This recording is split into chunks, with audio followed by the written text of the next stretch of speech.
కరీంనగర్ జిల్లా హుజురాబాద్ మండలంలోని రంగాపూర్ గ్రామానికి చెందిన కుంట మధుకర్ రెడ్డి అనే సాఫ్ట్వేర్ ఉద్యోగి నిశ్చితార్థం చేసుకున్న అమ్మాయిని మోసం చేశాడు.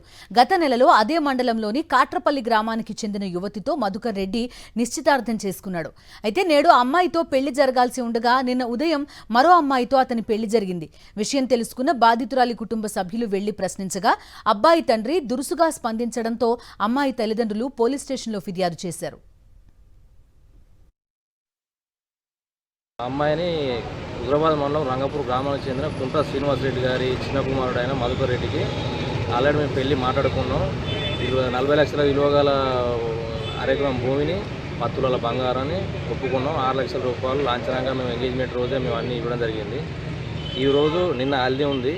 ఈరోజు పెళ్లి ఉండగా నిన్న పొద్దున మాకు మధ్యవర్తి వేరే ఫోన్ చేయించి మేము వేరే పెళ్లి చేసుకున్నాం అని చెప్పి మమ్మల్ని మోసం చేసిండు. మేము స్టేషన్కి వచ్చినా కూడా మమ్మల్ని పట్టించుకునే నాదులు లేడు. ఇప్పుడు మా అమ్మాయి తరపున వాళ్ళు ఇప్పుడు ఇంటికాడ పరిస్థితి ఘోరంగా ఉన్నది. ఇప్పుడు వాళ్ళ అమ్మాయి ఇప్పుడు నిన్న మొత్తం జస్ట్ అయితే స్ట్రోక్ వచ్చే సందర్భాలు కూడా ఉన్నాయి. ఇంకేమైనా అయితే సూసైడ్ చేసుకున్న సందర్భాలు కూడా ఉన్నాయి.